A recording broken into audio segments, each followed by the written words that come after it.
Welcome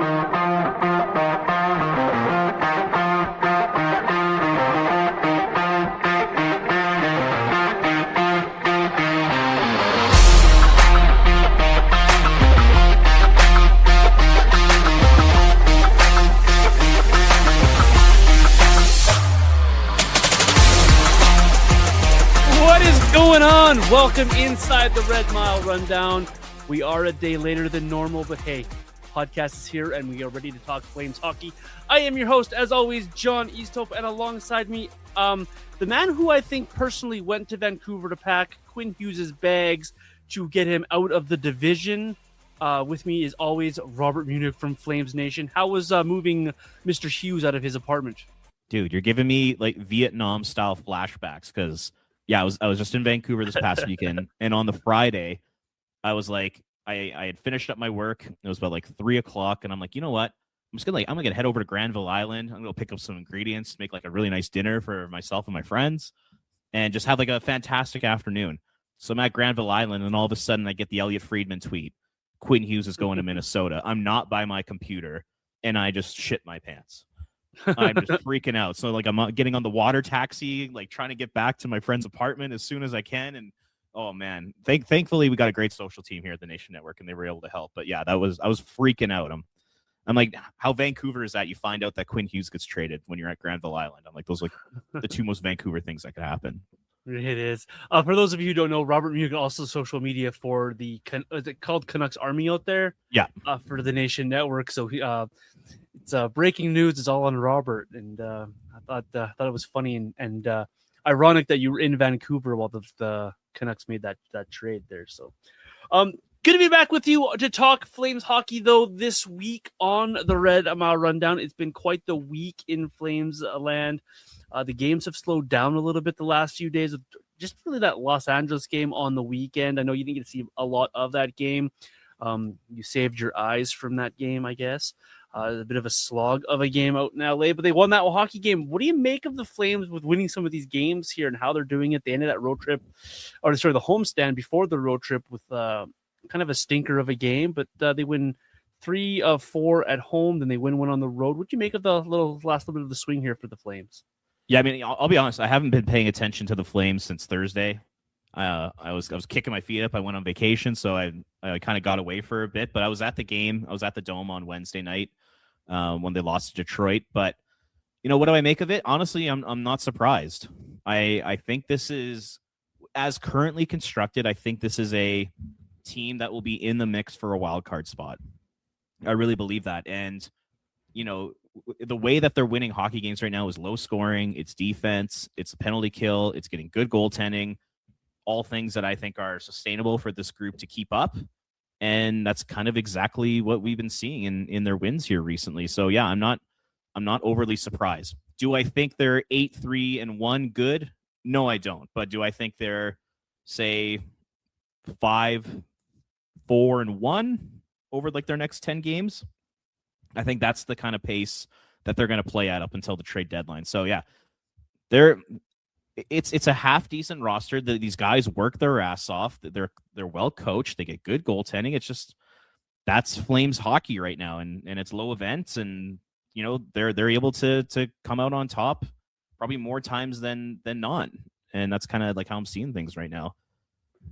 We were chatting off air before we started the podcast here. How I said how proud Daryl Sutter would have been about that game on the weekend in Los Angeles. Lots of shots from the Flames, a lot of outside shots, not a lot of big high dangers like you've been mentioning here, Robert, as well. So this is how the Flames are going to play. This is how the Flames are going to win hockey games and be in hockey games, and make no mistake about it. We as fans and podcasters and radio people and Nation Network people, we could want one thing from this team, but those players are going to show up. They're going to play.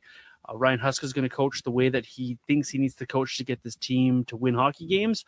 And we saw that very much on the weekend and in that homestand as well. A lot of lower event hockey, but that's Flames hockey for you right now. So moving forward here, Robert, they got a big week here this week. They're in San Jose right before we record this podcast on a Tuesday. Then they're at home to a couple of divisional opponents in the Kraken and the Golden Knights before they host the Oilers before and after the Christmas break. How important is this week? We're going to talk in terms of this team wanting to win and be back in the mix. How important do you think these 5 games are for the Flames here right around Christmas? Yeah, I mean, if you're in the camp who wants them to win, then yeah, of course. I mean, they still need to dig their way out of the start that they got themselves into, going 2-9-2 to start the year. It's going to take a long time for this team to truly get out of that hole and get back to 500. And the next couple of weeks, and honestly, it's the next 5 or 6 weeks, pretty much right up until the Olympic break. The schedule is not that difficult for this team.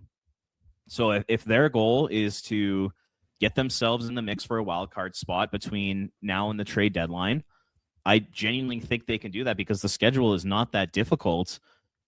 When it does get difficult is after the trade deadline. After the trade deadline, it's just it's a gauntlet between March 6th and the end of the season, and that's when I think things will probably go off the rails for this team. But yeah, it's important, and also from just being from a fan perspective, man, you want to see them beat the Oilers both times. Yes, it doesn't even matter if your team tank or if you're not. You want to beat the Edmonton Oilers, and you got back-to-back games against them. And there would be nothing better than to watch the Flames just kick the living crap out of the Oilers, put a dent in their playoff chances. That would be a great way to spend the holidays. But yeah, it is an important stretch of games here if you're looking for the team to win. How awesome a Christmas gift that would be to beat Edmonton on the 23rd, and then almost finish out 2025 with another win over the Oilers would be a lot of fun for a lot of people. I know you mentioned you didn't watch a ton of Flames over the last couple of days. You missed the game in Los Angeles there. But really quick hitter here. Let's some thoughts on Hunter Brzustewicz. Do you have any thoughts on Hunter here before I go here? Because young man's made quite the impression, I think, on a lot of fans here in his limited time with the Flames. Yeah, I want to hear what you have to say, especially about Saturday. But just on Wednesday night when he made his season debut, from my vantage point, I was sitting in the upper deck. I was sitting in the end zone where Detroit's goalie was, so I got to see the Flames attack twice. And from that vantage point of the Saddle Dome, you really get to see, passing lanes. You get to see plays develop. Mm-hmm. You can kind of read all that kind of stuff when you're sitting that high. And man, from that perspective, I was so impressed by Hunter Brzustewicz. I went to the game with my grandpa and I was talking to him. I think Brzustewicz was the best defenseman on the Flames that night. He was just so composed, so calm. Whenever he was under pressure, he didn't make bad decisions. He would hold on the puck for an extra second and make the right play. The playmaking was there. Just the smart, heady plays were there. He's not a physical guy, or he's not going to impress you with speed or anything like that. But I think his brain is his superpower as a hockey player, and I think he put that on full display against Detroit. There's clearly full-time NHL player tendencies to his game. Mm-hmm. There's no doubt in my mind about that. I think he will be a full-time NHLer. I could see him playing, depending on how long he wants to stay in Calgary, he could probably play, upwards 500 to 700, 800 games with the Flames if he really wants to. I think he's that good. So yeah, super impressed with him. But yeah, I'm curious to hear what your thoughts are on him, because you've seen him more than I have. Yeah, and I think Ryan Huska agrees with you a lot, Robert, based on what he saw in that game as well, because you saw him out late in that third period when the Flames were looking for a goal. Who was out there? He put Hunter Brzustewicz out there quite a bit late in that third period to try to get the Flames back in that hockey game. So it looks like early he's got faith of the coach, that the coach is going to put him in spots to be successful, and you like that from Ryan Huska, because that kind of carried over in the LA game as well. A lot of what you just mentioned there, it was the same thing. His brain definitely is his best asset. We've heard the Flames, they want him to play with more pace. He's not going to win you a ton of foot races. He's not going to outskate a Connor McDavid or Nathan McKinnon. Not a lot of people do. That's just not his game. But what is his game is the guy's got a really good stick. He's got really good brain on his shoulders as well. And that was really evident in playing that game against Los Angeles. We mentioned earlier how low event the Flames games have been here in Los Angeles. They like to come at you and they like to go to the net and they like to try to press that way to get their goals, because they're not an overly talented offensive team either. But for me, he didn't stick out in any way, shape, or form, but he was out of position. He was always where he needed to be. He was always doing what you wanted him to do, and he came as advertised. I think putting him with Hanley was a very smart coaching decision, a guy that is going to help cover up for the young defenseman, and you just allow him to play his game. The one thing I will say about Brzustewicz is he does still need to work on playing with that pace, moving that puck maybe just a little bit quicker in certain situations, like realizing that these forecheckers in the National Hockey League come at you a little quicker than they do in the AHL and especially the OHL. These are guys and they're going to come hit through you. They're not going to go around you. They're not going to stick hit you. They're going to use their physicality. So that part of the game he's still got to work on, but you love his vision. You love his smarts. You love the way he can move the puck. His willingness to hold on to the puck as well and not panic. It comes through. It kind of you got to kind of playing with pace, but at the same time have that patience that you're not trying to rush it either. So I think he's starting to show a lot of growth in that. His stats don't jump off the page at you. In the 2 games, he has 0 points. He's played just under 14 minutes average ice in those 2 games. Couple of hits, couple of shots. He's +1. So he's not going to burn you with a bunch of awesome stats. But you love how comfortable he looks already at the NHL level. And you're impressed with the young man. So I like that the Flames gave him a shot. I like that they used him in situations, especially late in games when they're looking for offense as well. So it's a nice little vote of confidence from Ryan Huska. And fans, he's got the fans talking about him. What can possibly be with this guy? Is this guy down the line here really going to challenge to be a top 4 defenseman, a power play guy on the second unit? Because we all want Parekh to be power play 1. So you think power play 2, if he's running that's in good hands as well. And this is a guy that's going to push Parekh, I think, as well for those types of minutes if he continues to play how we've seen early in his NHL career. So 2 games, short sample size, but man, overall, you love what you see from number 48. And the Flames have been dominating their minutes with him on the ice. Yes. At 5-on-5, so he's played a little over 27 minutes.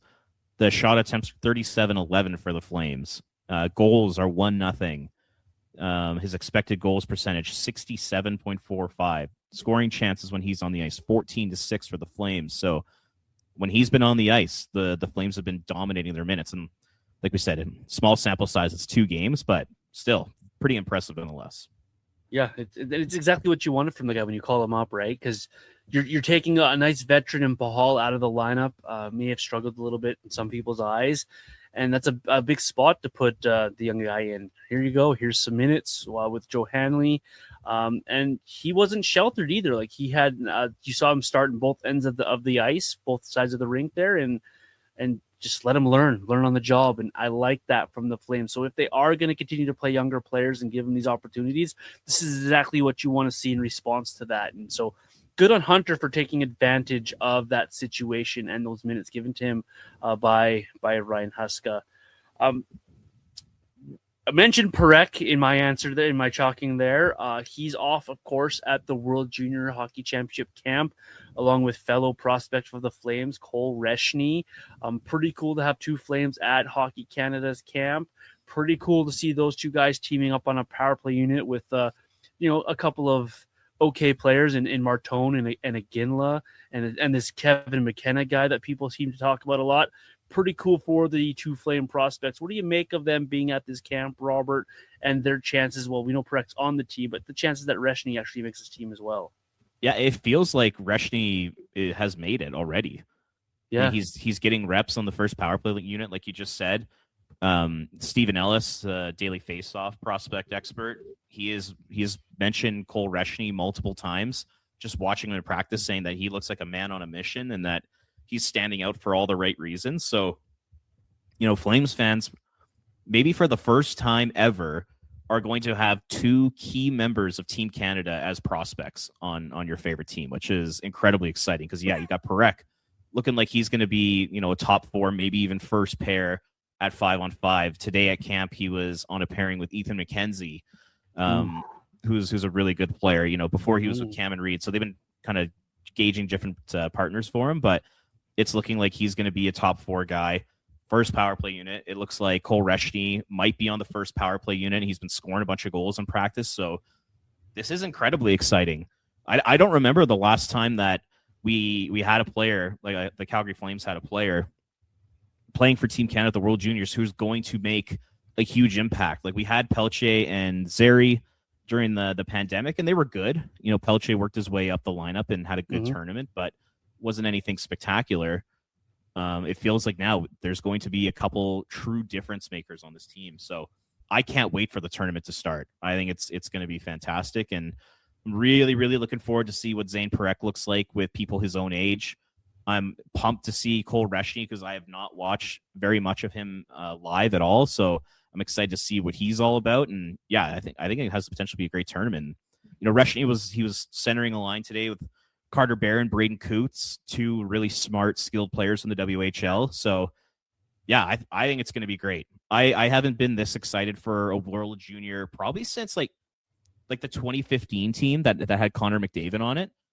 I think that's the last time I was like this jacked up for a World Junior Championship. So I'm really excited to see what these boys can do. Yeah, me too. I think the last big impact Flame you talk about would be like Dion Phaneuf. Got to go all the way back to that far, I think. Yeah. For a guy that was counted on to be what you think Zane Parex's going to be, and hopefully he is, and what Cole Reschny can potentially be. So it's super exciting. Don't forget Greg Nemish in 2009. Oh my gosh! Do you want to throw Leland Irving in there as well, or what? Yeah, exactly. Oh boy! Like you, I'm excited for this tournament. I love this tournament. It was hard to get up for this tournament for a couple of seasons there with the COVID and stuff. Like it kind of put a damper on the tournament, but having these Flame prospects in there makes you really excited. It is best on best. You're looking at how good US has. That Sweden team should be pretty good. So this is going to be a good test for Canada. They got some great players there. I salivate at a few of these defensive pairings that I've seen because I quite like the 8 guys they have there on the blue line. So it's exciting to watch this. And now we try to keep our expectations in check and not be they need 100 points each type of this tournament. But you can't help but be excited to watch two Flames wearing that Maple Leaf sweater and helping Team Canada try to win the gold medal again, take the Americans off their pedestal. Lots of trade talk is back in the mix, and I don't think it's ever going to leave the Flames this season, no matter where they are in the standings.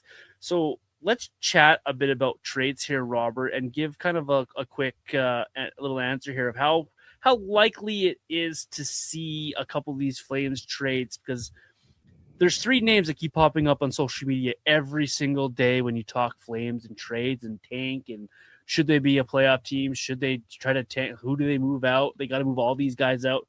So what percentage are we giving these players? We'll list those 3 off here. We're talking Coleman, Kadri, and of course Rasmus Andersson. Let's start with Rasmus Andersson because I'm pretty sure we're both very high on the chances of Rasmus Andersson being traded. I'm pretty sure 99 is my answer here of how likely it is the Flames move on from Rasmus Andersson. I think the writing's on the wall, and it's been on the wall for quite a while here. Anything less than 99% for you, Robert? Yeah, I'm slightly below that. I think mine's like a little more conservative. Like I'm gonna go 80% on Andersson. And by the way, shout out to Justin at See Red Central for this idea. I saw him post this on Twitter. It was like a week or 2 ago, and I was like, oh, that's like a really good question. So shout out to him. Yeah, I got Andersson at 80 because there is part of me that could see it. Like if Rasmus Andersson continues to play this way, the Flames dig themselves out of this hole and are either in a wild card spot or right there for a wild card spot come the deadline. I could totally see a world where Murray Edwards steps in and says, we are signing this guy. I want to remain competitive. We're signing him. I don't think the percentage chance of that is very high. Like I said, like I have an 80% chance of Andersson being traded, but I do see a world where Murray could potentially step in and do that because that's just what the Calgary Flames do. They did it with Noah Hannafin. They threw a disgusting amount of money at him. I believe the rumored offer was 8 times 8 for Noah Hannafin. I could see maybe Murray stepping in and saying, hey, maybe we could do something similar for Rasmus. But by the sounds of it, by all accounts, they're very far apart on a deal. So it's going to have to be the Flames that probably make a concession and get to like an 8 times 8 type of deal to keep Rasmus Andersson. And I bet you Craig Conroy is going to do everything in his power to make sure that does not happen. But you never know with this owner. You really never know. So that's why I'm leaving a little bit of room there for the possibility of a potential extension. But overall, yeah, I do think he'll be traded for sure. So yeah, going 80%. All right, you can send your hate mail to @ringoffirecgy for the Rasmus Anderson Can contract conversation. can But you not see that though? yeah, I talked about it on an episode before. Like that would it's malpractice if they do it that way. But yeah, you can definitely see this owner has done it before. GMs have done it before where they have and if you just concede everything to Rasmus Anderson and give him all the power, the Flames are mismanaging cap at that point, mismanaging assets at that point, and it's just for me, it's another situation. As much as I like Rasmus Anderson, but that's a good point by you. Maybe I'll put mine down to 98%. He's going to get traded because of that. But like just the way his teammates acted in the offseason, like the Michael Backlund interview comes to mind. The way that he talked, both at the press conference going out and coming in for the season. The way he was talking there, the way Craig Conroy's been talking there, the way the league is after and talking about this guy being out there on an asset, and it's hard to see this guy not being traded. So if Murray Edwards does do the 180 at the last minute here, it's gonna irk a lot of people, and I just don't think that's best for business. All due respect to what Rasmus Anderson is. Yeah, 100%. Anyone who is a hockey fan and has common sense would understand that this Calgary Flames team has to move on from Rasmus Anderson. There is no other option.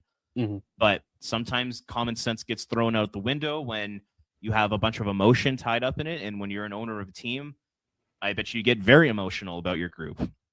Murray probably likes Rasmus the person. He probably likes Rasmus the leader and the spokesperson for the city, because Anderson's been a really good person in the city. So like, all those things combined, plus now he's playing the best hockey of his life, and he's a big part of this team.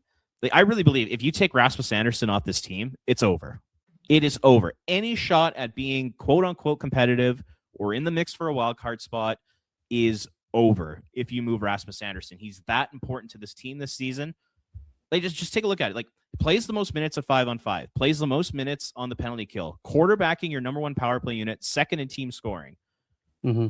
Take that guy away from your team. This team specifically, it's over. They're screwed. So that's once again another reason why I just don't trust Murray Edwards, and I'm sure I'm not alone. I bet you a ton of Flames fans out there would absolutely agree with me that they just don't really trust him in his direction for the team. And we'll give him the benefit of the doubt here by saying Anderson's at 98% to get traded or 80% to get traded, but you just never know with this owner. You really don't. I just thought of it as you were talking there about how this owner is so loyal to his guys, right? I wonder if that's why we're getting Michael Backlund extensions as well. Like, that's the kind of thing that the owner would kind of butt in there and be like, no, this guy's getting the extension. This guy's my guy. This guy's staying here. This guy is our leader. And I could see that happening with Rasmus Anderson too in a certain situation as well, especially if the Flames are in it. So yeah, I'm with you. I'm with you on your thoughts there. Actually, that's I've been convinced here. I'm gonna have to change my answer, but I won't for the sake of the show. The other guy that's talked about a lot, and I think there's a portion of the fan base that really thinks that this guy is 100% getting traded this year, but I'm much, much less convinced of that with Nazem Kadri, the way the owner talks about him, the way Don Maloney's talked about him, and what he means to this team and this franchise and the no move that he has. What percentage do you give a Nazem Kadri trade? What do you have? I'm curious because you're saying you're going really low. I am going low. I'm going like 10%. I really am, because of how they talk about this guy and how important they think this guy is, and we need more Kadris, not less Kadris type thing. Unless he goes to the Flames himself or has his representative go to the Flames and engage in these trade talks and is willing to move on his no move or whatever he's got going on there, and says he wants out, I don't know if the Flames are going to trade this guy. I really don't. I have the exact same number written down. That's insane. Yeah, I also had 10%, and for the exact same reasons you did. If it were up to the Calgary Flames, the percentage chance would probably be less than 1. But because there is that small potential that maybe Nazem wants to leave between now and the deadline, I put it at 10. Because there is a world where he's a smart guy. I mean, how anybody in that dressing room knows that this is a super mediocre team and they're not going to be good for a long time. basically for the rest of Nazem Kadri's contract, this team will be mediocre or bad. They will never be a truly good hockey team for this year as well as the next 3 years. So Nazem's going to see that, and one of these days he will ask to be moved. I don't know if it'll be this year. That's why I have it kind of like at 10%, but I don't see him staying with this team long term. If you're in his position, you're turning 36 next year. You only have 3 years left on your contract. You know, your time in the NHL is coming to an end soon. You know, don't you want to be somewhere where you can win? Like, you don't want to be stuck in you know, the mushy middle here in Calgary, you know, despite, you know, some good young players, and you're moving into a new building. There's lots of good things going on here, but you know, over the next 3 years, they're not competing for a Stanley Cup. And with how much money he makes and with the cap rising, all of a sudden a bunch of teams now can take on that salary a lot easier than they could have in the past. And, you know, his trade protection is pretty limited now. So now the Flames can work with a bunch of teams. It makes nothing but sense to move on from him at some point here. Like I said, I don't know if it's this year specifically, just because of all the reasons you laid out, but I think at some point it's going to happen, right? It has to. And I think this is a situation where I think the Flames are going to wait too long. We've seen this before, where the Flames wait just a little bit too long to move on from a guy. I'm with a lot of fans out there that if it was up to me right now, I wouldn't care about his partial trade protection right now. I'd be going to all those teams that weren't in his trade, and I'd be looking and listening to offers, because just what you said there, Robert, there are some good things happening here, but this team is not ready to be competitive yet. Even if they claw back into that mushy middle this year and are in the wild card chase, quote unquote, in the chase, I don't think it's good enough. You can't be good enough. You can't be satisfied with that as an organization, as much as Murray Edwards seems to be okay with it, as the owner of this franchise. So I don't think it's going to happen, and I don't think the Flames are going to be the ones to start those conversations, because that's how they've worked in the past. That's how they are, and the way they talk about Nazem Kadri. And I don't think that Kadri in season is going to be that guy to be the disturber, to put more drama into the thing.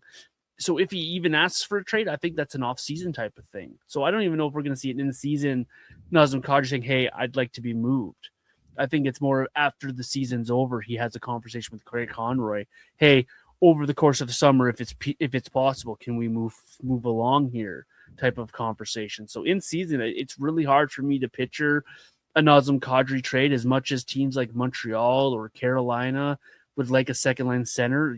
A bunch of teams, Minnesota be another team in that mix. So looking for a second line center, I just don't know if the Flames have, for lack of a better way of putting it, I don't think they have the stones to do it. I really don't, as an organization, because they just, in the past, they haven't. And that just speaks to the MO of the owner overall here. And everything they've talked about publicly is that they do not want to move this guy. Mm-hmm. I go back to listening to Pierre LeBrun on Oilers Now back in end of November, and LeBrun said that Murray Edwards told Nazem Kadri that he's not going to get traded. So like that, when you have the owner who's that steadfast on keeping somebody, then it's going to come down to Nazem, who's going to have to make the decision, not the Flames, even though the Flames should have already made that decision to put Nazem Kadri on the trading block and shop him between now and the deadline. That should have already been done, but it doesn't sound like it has been, and that's insane to me. But that's the situation that this team is in right now. The logic just doesn't match up for me. It just doesn't. You see how awful the start was, and I don't care about your November, because as good as you were in November, you're still sitting 31 in the league, right? So the writing is on the wall of this season, essentially. Your playoffs are long gone, even though you claim you're 3 or 4 points back with the win tonight in San Jose. The logic doesn't make sense. Your team struggling this year, you're going to struggle next year because you have the same guys are going to come back. It's not going to automatically just get better over the course of a summer. That it doesn't make sense to keep a guy like Nazem Kadri to help rebuild a roster. He's an asset. He's a guy that would be sought after if you trade him while he's performing at a decent level right now. Father time comes for everybody. Even Tom Brady, it came from him eventually. So it comes, and when it falls off when you're 36 years old, it falls off in a hurry. I'm 41. I feel the fall off in my own personal life, and I'm not an elite athlete. I'm not an elite hockey player. I feel the fall off in my everyday life. It's going to come for Nazem Kadri, and when it falls off hockey wise, I hate to see what that would be in a lineup, and so the Flames got to take advantage while the fire is quote unquote hot. With You're an elite hockey podcaster though. I am. I am. I'm going to. Can I push back on something a little bit? Yeah, push back. I've been hearing like a lot of that lately from Flames fans saying, you know, they've gone on this 8-3-1 run here, and yet they're still in 31st. But essentially what they've done here over the last number of games, last 12 to 15 games, is that they basically got themselves out of that terrible start. Now it's almost like they're starting the season from fresh right now. So can they go, you know, have like a 533, a 540 winning percentage between now and the end of the season? If they do that, I could totally see them very slowly clawing their way up the standings and climbing teams. I know there's a lot of teams in front of them right now. They got 7 teams between them and a wild card spot, but over the long run, if they just continue to play the way they're playing and play this strong defense and get the good goaltending, I can see them, if they keep the team together and they don't blow it up, I can see them slowly clawing their way up the standings. It's not going to happen overnight, but even tonight, say they win tonight's game against San Jose, and apologies, we're doing this on Tuesday before the game, so we don't know the result, but say they win, all of a sudden they get to 32 points and they're 3 points out of a wild card spot. Like, you have to give them credit with the way that they played here. They've almost made the start of their season almost irrelevant, and they're kind of starting from scratch right now, close to 500. So yeah, and like I said, between now and the Olympic break, their schedule is not overly difficult, and over that period, I could see them being a point or two out of a playoff spot come the trade deadline, and that's the worst place this franchise could be, because we all know how Murray Edwards thinks, and we might see like another sort of 2025 trade deadline happen where the Flames don't do anything, even though they should be selling as much as possible because they're in the mix and they want to reward the guys and all this kind of crap. I hate that. They might be pretty quiet. So yeah, I just have this sick feeling that they're going to climb their way out of this. And like, now that Bedard's hurt in Chicago, they're going to take a step back. San Jose is not as, they're not a second wildcard team good. They're going to take a step back. Utah's been terrible. Winnipeg's been terrible. The Blues, the Kraken have been terrible. I could see the Flames jumping a lot of those teams. I may sound insane and people might think I'm crazy for saying that, but that's just kind of how I see the rest of the season playing out here, at least until the deadline before they potentially move a veteran or two. As Robert was talking there, I was looking over these standings and looking over some of these situations, and I don't like Robert right now. The Blackhawks are going to struggle because Nazar's also out, so they lost both their top 2 centers are both gone for a bit here. Kraken have lost 8 of 9 games, so they're doing their best. Vancouver's throwing in the towel, so they're in the rearview mirror. Winnipeg, they got Hellebuck back, so maybe they correct themselves a little bit. But the Mammoth, like you mentioned, they've been coming back down to her. Sharks are coming back down to her. The Blues are awful. So what Robert painted there as a picture is definitely plausible. And the way the Flames have been playing lately, if they can keep playing at that 550, 560 level, like we've seen here, it is very possible if these other teams continue to struggle around them. Gross. Yeah, like the West sucks, right? Yeah, that's murky middle stuff right there. The West is 3 good teams in the Central, Vegas and Anaheim in the Pacific, and then just a bunch of dog shit in between. and the Flames, I mean, they're in the mix of every team between them and, let's say, 3rd in the Pacific Division. They're in that range. There's no, like, Vancouver might be a truly awful team and Nashville might, but like there's no like truly like San Jose level bad where they're getting like 45 points or Chicago bad. And because of that, I think the Flames are just going to stay in that mushy middle and that be quote unquote competitive and be right there for a playoff spot come the deadline. And we'll see what happens post trade deadline. Cause like I said, the schedule is a gauntlet after that. And if you remove a Rasmus Anderson from this team, I think they're in trouble. But between now and the deadline, I genuinely see them being, a competitive team, which they should be trying to bottom out, but they refuse to do so.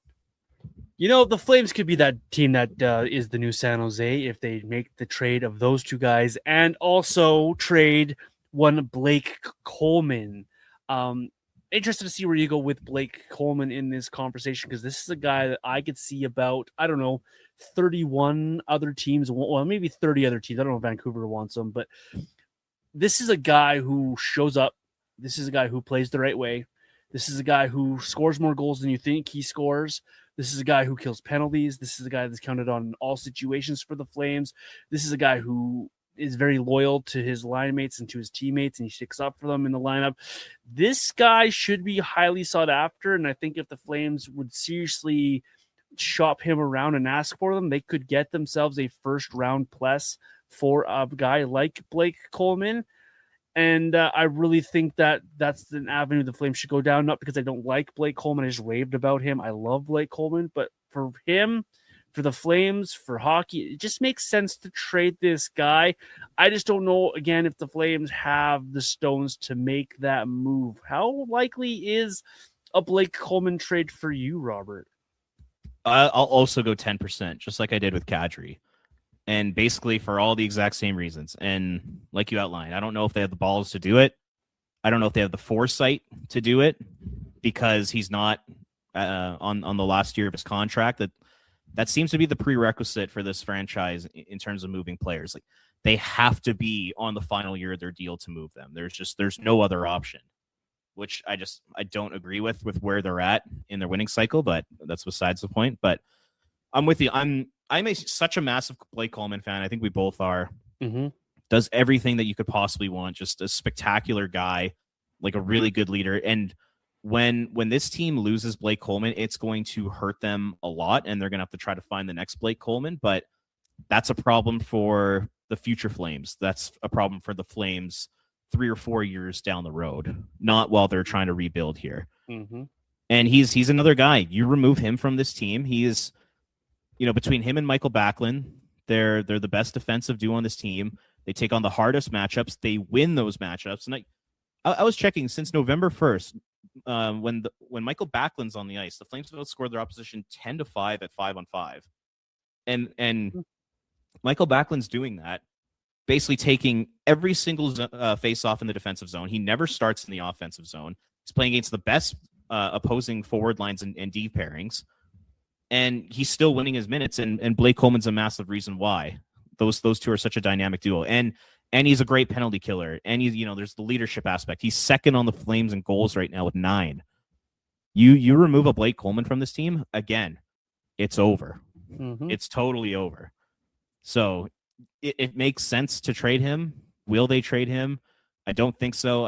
I think it's going to have to be a Nazem Kadri situation where he's going to have to go to the team and he's going to have to force their hand and he's going to have to force the Calgary Flames to make the right decision, the decision that everybody in the National Hockey League thinks they should make except themselves. So, yeah, Blake Coleman, I got him a 10% chance of moving this year. I'm going 1%.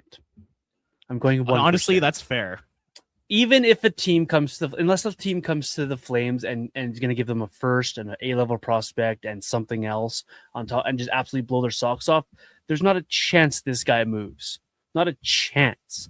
And for a couple of things, we see the Flames hold on to players longer than they should. You talked about the contracts there, the value that they see in their lineup and what he does to Backlund. I think if you trade Coleman, Backlund falls off as much as we enjoy Backlund and what he brings to the lineup. And just the Flames still think they're in it. They think they're in it. And a guy like Blake Coleman is what you win with. That's the type of player that helps you win Stanley. Ask Tampa Bay. So I think the trading of Blake Coleman is on your PlayStation or your Xbox, wherever you like to play, type of move. If you're rebuilding the Flames on those, like I am, that's the type of move you make. You trade that kind of guy out. It makes sense hockey-wise when you're trying to rebuild to move on from a player like Blake Coleman because the value you can get back for him makes sense for a rebuild. So unless the Flames actively say they're going to rebuild and they're going to try to bottom out and they're going to be a bad team for 2 or 3 seasons here to get these high-end prospects high in the draft, I think Blake Coleman's going to be right there alongside Michael Backlund to the bitter end until that contract runs out. And I think that's just how the Flames are going to live with it. I think they're very content with Blake running out of that contract as a member of the Flames, because that's just the MO of this franchise. It has been since Murray Edwards took over. Just he loves to hold on to his guys, and I think Blake Coleman fits in that category as well. I love Blake Coleman. I'd love him to be a Flame and be that guy to help teach these younger players along. But asset management wise, it just makes too much sense and logic to not to trade this guy. You have to trade. Like, I would have to trade this guy if you're talking asset management, just because of the value he would bring back for you. So I'm racking my brain right now, and I'm trying to go back, let's say, to like around 2010. That's when I really started to like follow this team super closely. How many times have they been proactive in trading a player who has Zero. established value, who has multiple years left on their contract? I cannot think of one. The only guy I can think of right now is Jacob Markstrom. Okay, because he had 2 years left. But didn't he ask out? But he forced his way out. Yeah. And it had Jacob Markstrom not essentially demanded a trade, I wonder if he would be with the Flames last year. I don't think he'd be with them this year, but I wonder if he would have been with them last year, and they would have like cut bait with Dan Vladar or kept Wolf in the minors. Mm-hmm. But aside from that, like just going back, Jay Bouwmeester, 1 year left on his deal. Or sorry, like pending UFA. Jerome McGinley, pending UFA. Mm-hmm. Guys like Glenn Cross, Hoodler, Russell, Tanev, Hanifin, Lindholm, Zadorov, all those guys, they were all pending UFAs. This team they never have the foresight to trade somebody at the peak of their value.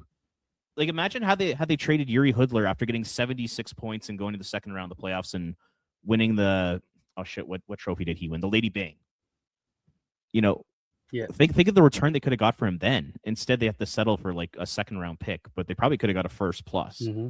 That's just an example off the top of my head. But yeah, they rarely take advantage of guys' value, and they rarely put asset management into practice. It's all they're all forced to make decisions based on contracts. It's never them going, hey, this guy is at an all-time peak in terms of his value, and he's 31 years old, and he's got 2 or 3 years left on his deal. Like, we should move him now. They never do that. Never do that. Mm-hmm. And I think it's one of the reasons why they're stuck in the middle. Yeah, it just speaks to what we talked about on previous podcasts, where they love to chase just a little bit of success they have, right? So they have this player come in here, have a successful season, they hit the playoff. Like, use Hoodler as an example. He comes in here, he has a lot of success, he plays really well with Monahan and Gaudreau. That line's incredible to watch. It was a lot of fun to watch that season. And then they try to double down and go for it again and build upon that, rather than take advantage of situations like you're mentioning there, Robert. Just repeats over and over and over. And that's why I think guys like Kadri and Blake Coleman, and maybe even a lesser extent a guy like maybe Morgan Frost or Josh Fair or Joel Farabee, those type of guys, again, maybe they're just going to hold on to these guys because that's been their MO. Unless you're a UFA and it's clear that you're not coming back, the Flames are going to keep you. The Flames are going to play you. And it's just how it is in this franchise. And so I kind of hope, I don't think it's going to happen, but I kind of hope that Craig Conroy's a little bit different, that he's able to maybe shock us here, maybe shock us with a trade. Hey, Kadri has been traded to so-and-so team and got back 3 or 4 pieces that are going to help us in this rebuild.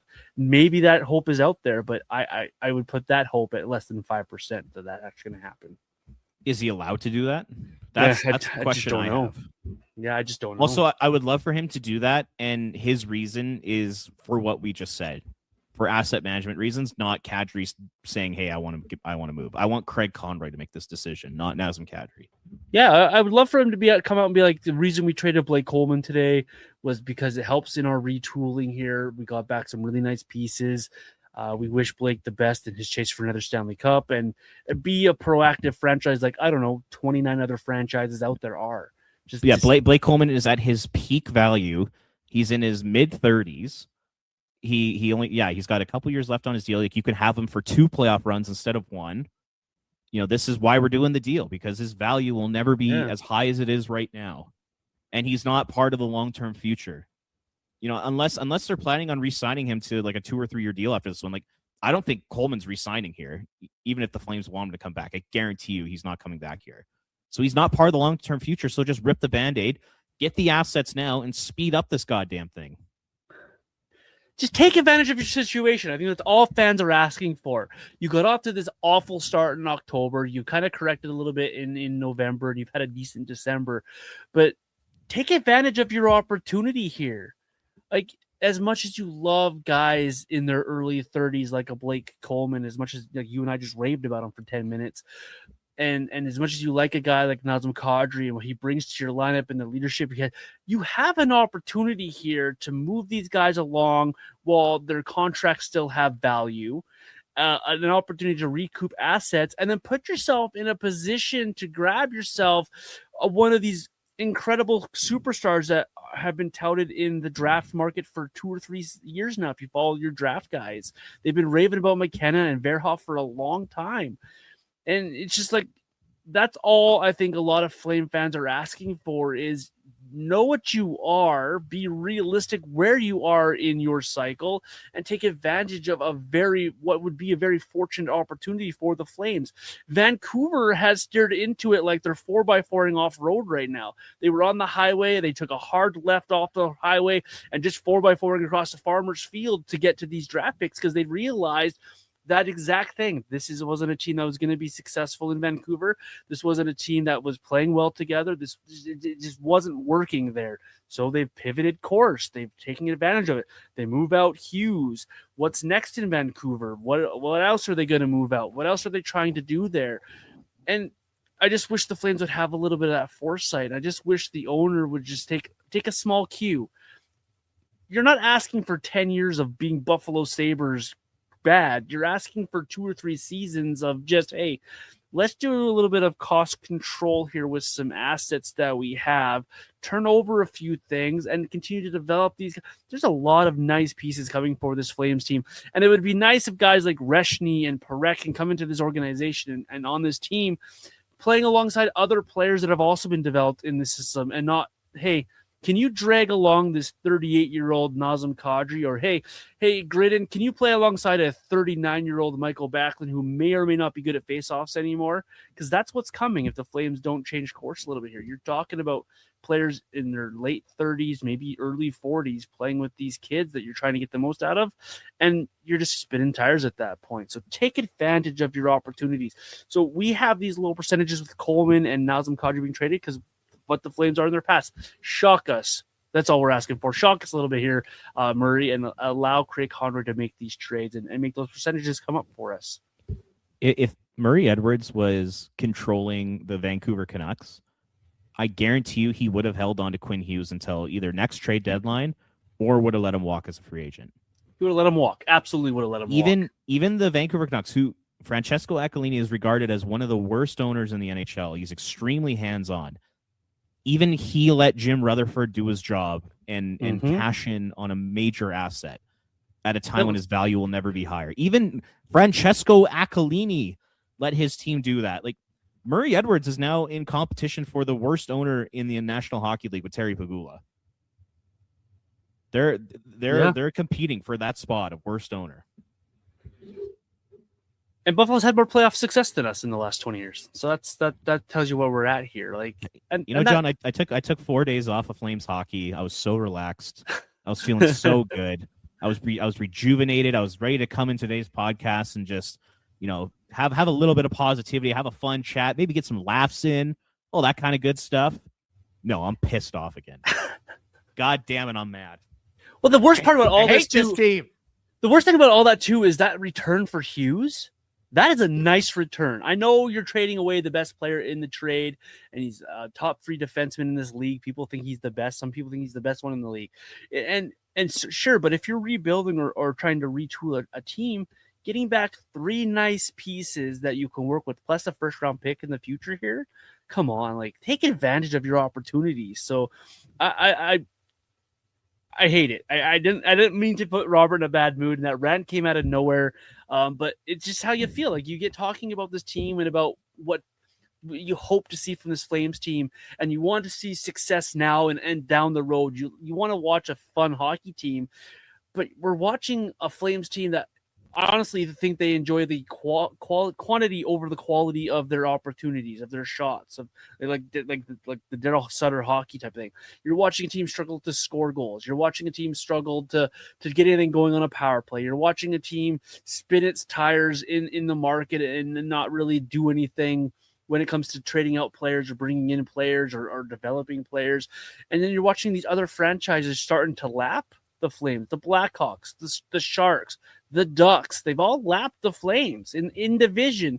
That's just in the division. We can go league wide and list off about a dozen other teams. And so what Vancouver's doing is, I think, is admirable. They realize what they are. Let's pivot. I just wish the Flames would do the same. And Marie, someone please send this episode to Marie Edwards, or let him come on our podcast and explain why. Why don't you want to pivot? Why don't you want to take that small little step back for the long-term benefit of both your pocketbook, the fans, and the hockey team? Yeah, and at the end of the day, I think all this fan base wants is just a couple superstar players in this town. They want, a 5 to 7 year run where you're consistently making the playoffs, and they just want to watch fun, entertaining, fast, high-skilled hockey for an extended period of time, because this team, during the Gaudreau era, there were years, like 3, 4, 5 years in a row, where there were nights where they played very entertaining hockey because Johnny would put the team on his back. Yep. And then Tkachuk joined him, and those two guys were superstars, and they put on a show. But, their asset management and their team building still, didn't allow them to make the playoffs multiple years in a row during that era. And I just think all fans want is just smart decision-making, a plan, sticking to that plan, and then having sustained success for literally all they're asking for is like a 5 to 7 year run where you make the playoffs every year.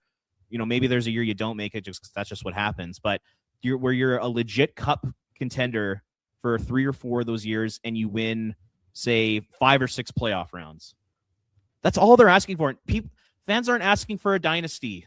Mm-hmm. They're not asking for 3 Stanley Cups. I think fans understand that with a 32 team league and a salary cap, it's impossible to be a dynasty now. Almost all fans want is just a little period of sustained success, some superstar players, some entertaining, fun, high skilled hockey, and a plan to stick to it. And just I think that's all they're asking for. I don't think it's asking for too much, John.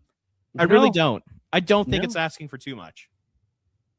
It's not. It really isn't. It people maybe more my vintage would look back, and when we had Jerome McGinley here, like I think that's what people are looking for. They're looking for a superstar they can latch on to, some good supporting cast around them. And I know the playoffs were what the playoffs were, but 07, 08, 09, were fun seasons because you had Jerome McGinley at an elite level playing high. You had Kiprusoff in goal playing at a great level. You had Robin Regeer on the blue line smashing Alex Hemsky into the boards. I think that's all fans are looking for.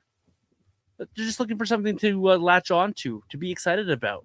And all the respect to the Flames, but who is the last Flame or a Flame on this roster that brings you out of your seat? It's probably been since Johnny, right? So you're not latching on to these guys. You're not, there's no really affiliation with this group of players, and it's not because these are bad hockey players or the mix isn't the greatest, but there isn't that one guy that brings you out of your seat. There isn't that one guy that the fan base rallies around. Maybe Dustin Wolf becomes that guy. Maybe Parekh becomes that guy. Hell, maybe Gridden becomes that guy. But the way you get those guys is, man, how nice would a Gavin McKenna jersey be or an Ivan Stenberg jersey be in the stands in a couple of seasons here?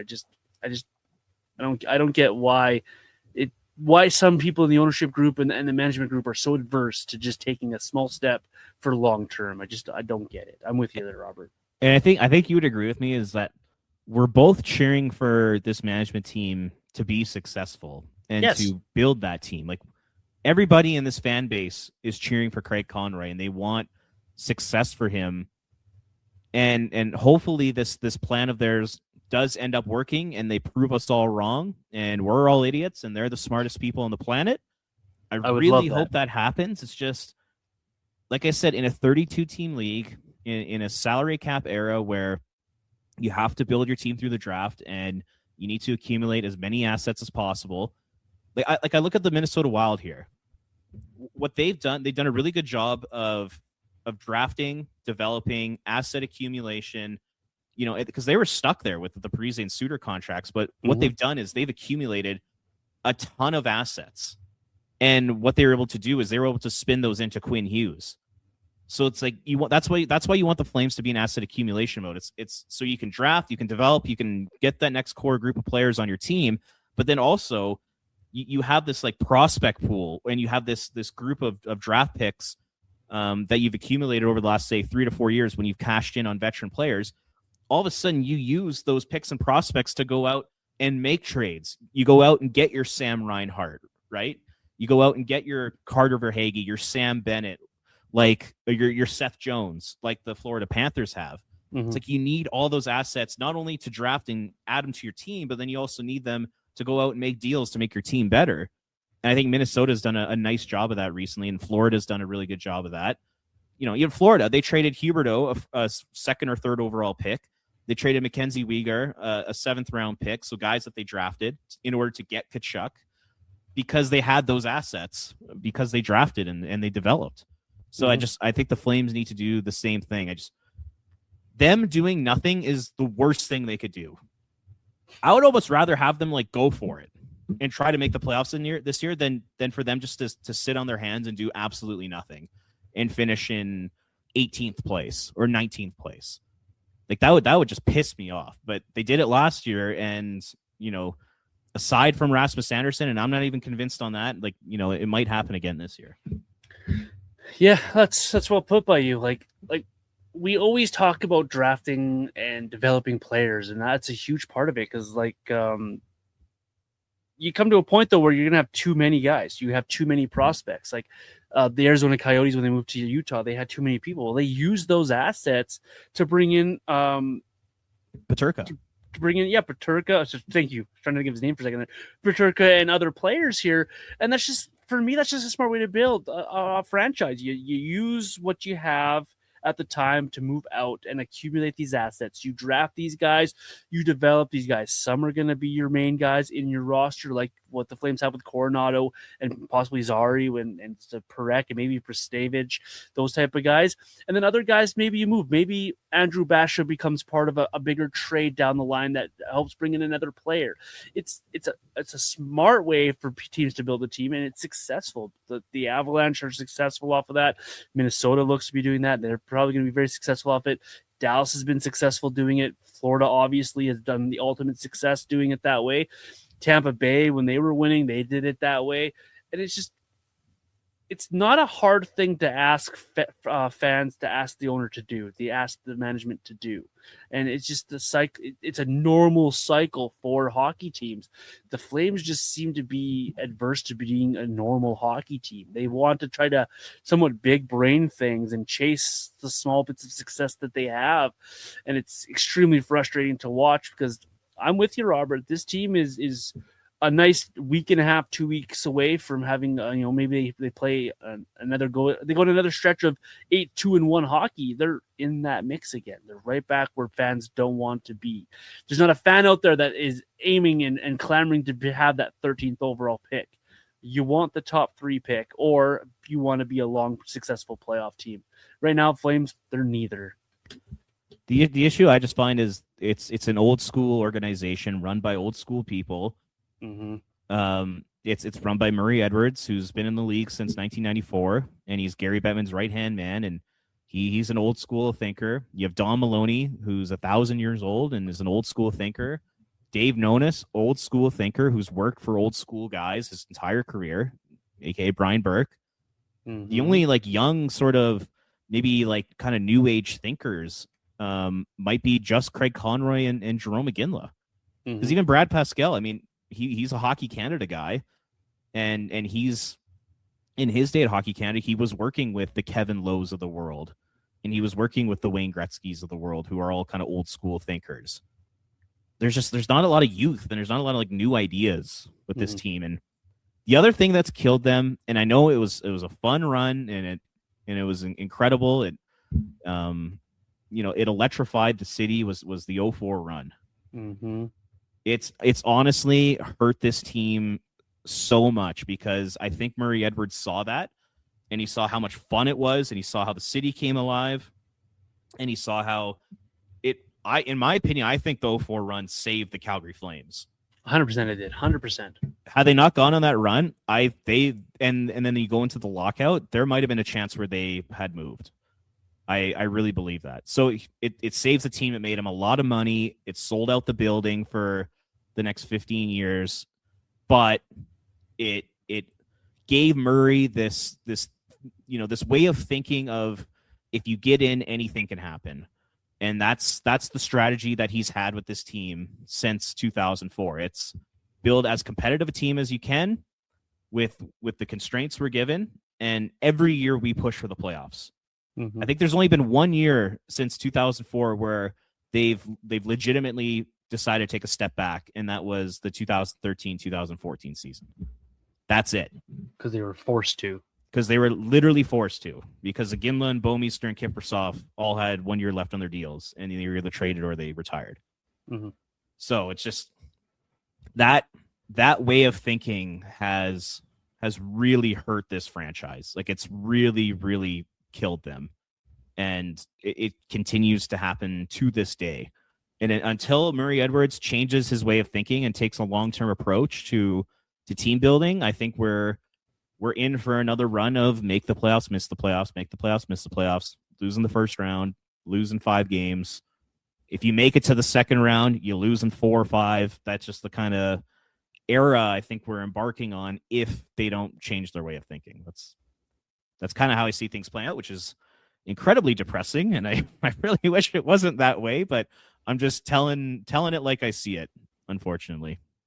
I'm so excited to watch the game tonight now, Robert. Oh, yeah.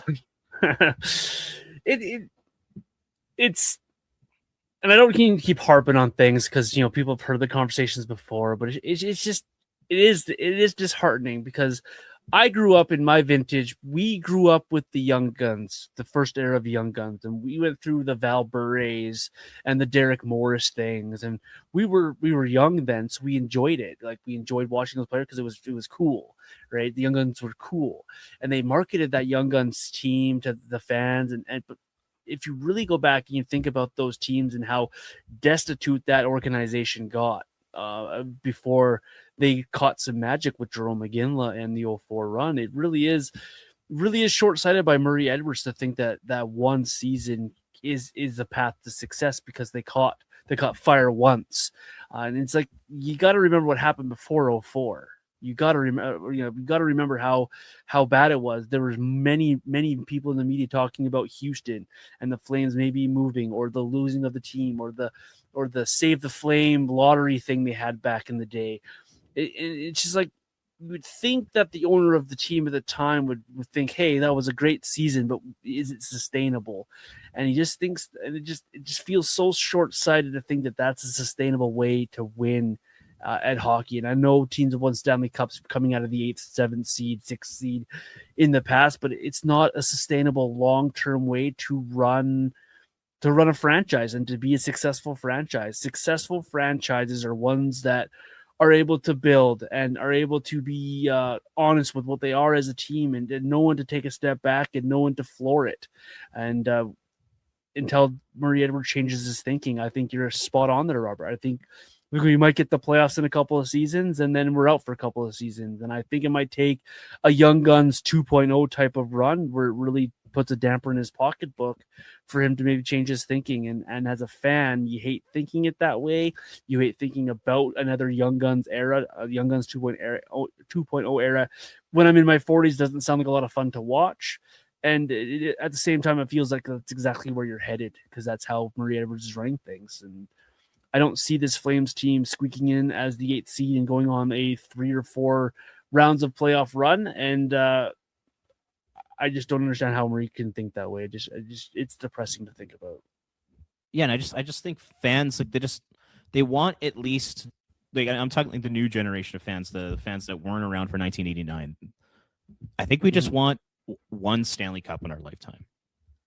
I think a lot of fans understand that in Western Canada, like a market like Calgary, you're not going to have like a ton of sustained success. Like it's just Mhm. not really going to happen being in a small market unless you're run brilliantly, but the Flames aren't. So I just think fans, they want a Stanley Cup. And with the league now looking to expand to 34, maybe even 36 teams one day, and a salary cap and a lack of talent, like it's so hard to win in the NHL. And I just think fans think that if the team goes down a route where they bottom out and they can pick in the top 3 for maybe 2 or 3 years, all of a sudden you can build that elite core group of players that you need to win in a 32 team league. And I just don't know if they can do that if they continue to pick anywhere from 8 to 15 in the first round. It's so hard to do that because all the elite players are picked in the top 5, mostly in the top 3. So I just think fans understand that. Fans are smart. Fans look around the NHL and they see how other teams are built, how Stanley Cup champions are built, and the Flames aren't doing that because they think it's fantasy world. They think it's a fantasy to draft a player first overall and win a Stanley Cup, which is the most ludicrous thing I've ever heard in my entire life. And Don Maloney should be fired for that comment alone. But yeah, I just don't think fans see the path to sustained success. I don't think they see a path to a Stanley Cup, and that's why they're so frustrated. And I don't blame them. You and I are right there with everybody else. So once again, we're cheering for things to go well. We want this plan to work, even though we're skeptical of it. If it works, then amazing. But it just doesn't feel like it's the smart way to go about things. But man, I cannot wait to watch Morgan Frost and Joel Farabee tonight. And I'm excited to welcome in the 13th overall pick in June. There's going to be a hell of a player that we're gonna love.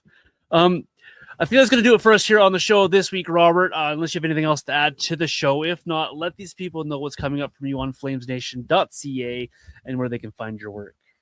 We were going to do 3 predictions for the rest of the year, but we just went on this huge rant here about the future of the team, which is sometimes the conversation goes away. Yeah, and you know what? It was good. That was a great conversation. I really hope people liked it. I hope people listened to the whole thing. But maybe we'll do our 3 predictions for another episode. But actually, I have an article coming out tomorrow on flamesnation.ca about that. So be on the lookout for my 3 predictions. 3 predictions.